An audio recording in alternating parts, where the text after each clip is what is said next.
पूर्व जन्म में एक राजा की रानी थी और इलाहाबाद के कुंभ में वो राजा और ये रानी गए। इसका मन हुआ कि संतों की कीर्तन हो रहे थे, कथाएं हो रही थी, मन हुआ कि मैं जाकर के संतों की टोली में नाचूं, कीर्तन करूं, कथा सुनूं। लेकिन राजा का बंधन था। पहरेदारों ने कहा कि बिना राजा की आज्ञा के आप साधारण नारियों की तरह नहीं जा सकती।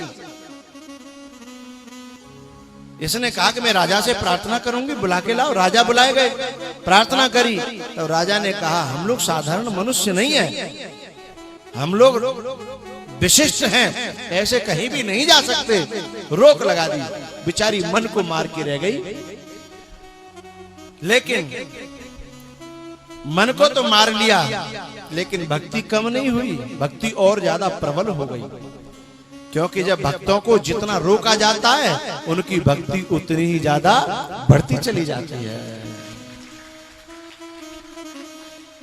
रात्रि में ये खड़ी हुई रानी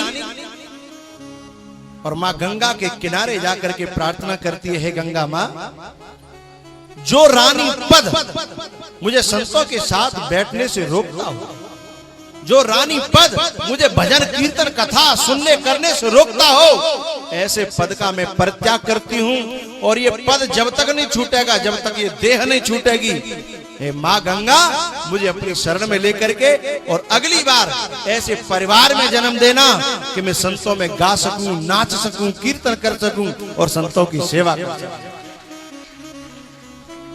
वो रानी अपना शरीर छोड़ करके एक भील के यहां जन्म लेती है। छोटी सी बच्ची, उसका नाम भील की बेटी है, इसीलिए भीलनी नाम पड़ जाता है।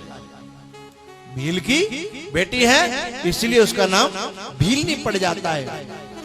अब की बार बचपन से ही एक दिन उसकी माँ उसको कहीं ले जा रही थी, तो उसने एक खिरक में क्या देखा, पशुओं को बंद देखा, मासूम पशुओं को। हिरन है, खरगोश है, जंगल के हिरन मासूम निर्दोष, बड़े प्यारे लगे। तो अचानक मैया से पूछ लिया, मैया ये सब इसमें कटघरे में कैद क्यों कर रखे हैं? मैया ने कहा, बेटा तेरी शादी होगी ना, उसमें इन सबको काट काट करके भोजन बनाया जाएगा। भील जाति के हैं हम लोग, यही हमारा आहार होता है, तेरी शादी के लिए इंतजाम हो रहा है। सबरी ने कहा कि मेरी शादी के लिए इतने प्राणियों को मौत के घाट उतारा जाएगा, मुझे ऐसी शादी नहीं चाहिए।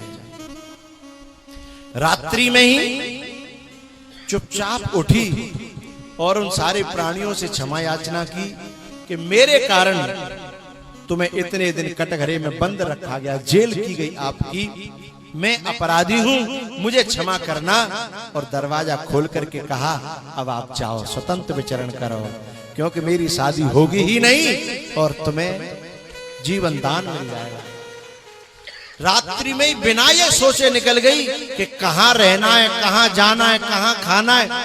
हमारे यहाँ बड़े बूढ़े बैठे होंगे सैकड़ों, जिनका मन करता होगा कि महात्मा हो जाएं, साधु हो जाएं। अब दुनिया देख लिया दुनिया का नजारा, ना हम किसी के न कोई हमारा, लेकिन मन बार बार ये कहकर के रुक जाता होगा कि भाई चले तो जाए, पर कहां को सेवा करेगा, कहां रोटी मिलेंगी, कैसे जीवन कटेगा, इसे सोच करके वो घर में रह जाते हैं। और वो एक लड़की, वो भी छोटी सी बच्ची, उसने सोचा ही नहीं।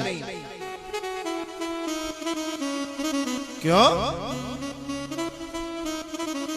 क्योंकि जिसके अंदर परमात्मा की लबालब भक्ति भरी हो, एक ही बात उसके हृदय में घुसी थी, क्यों घबराऊं मैं, मेरा तो राम से नाता है।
संकट आने से पहले, संकट आने से पहले राम आता है।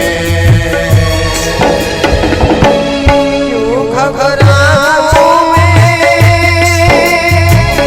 मेरा तो राम आता है। क्यों घबराऊं मेरा तो राम आता है।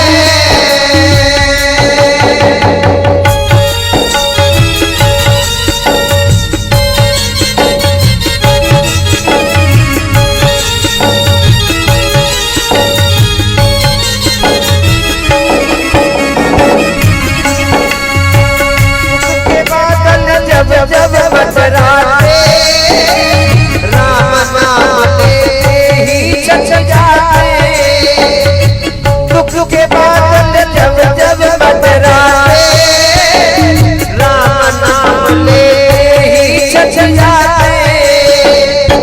बात भी को ना कर पाते, कभी दोबारा नजर नहीं आते। संकट आने से पहले, संकट आने से पहले राम आता है। क्यों घबराऊं मैं,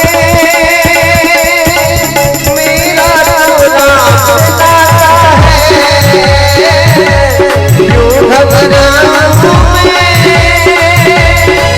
मेरा तो राम आता है।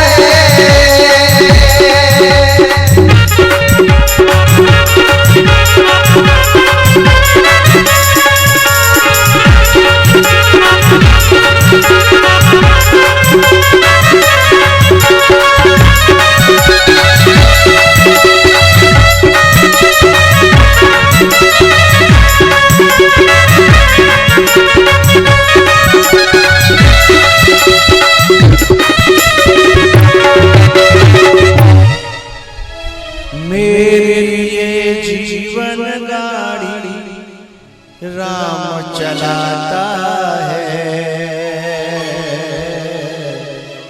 क्यों घबराऊं मैं, मेरा तो राम से नाता है। बोल रामचंद्र भगवान की। तो सबरी के बेरों में मिठास का कारण समझ रहे हो? भाव की बहुत ज्यादा प्रधानता, प्रेम की बहुत ज्यादा प्रधानता।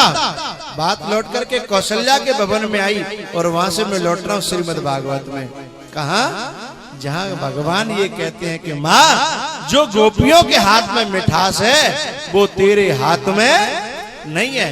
जो द्वापर में भगवान ने अपनी माँ से कहा वही वाक्य त्रेता में भी अपनी माँ से भगवान ने कहा था।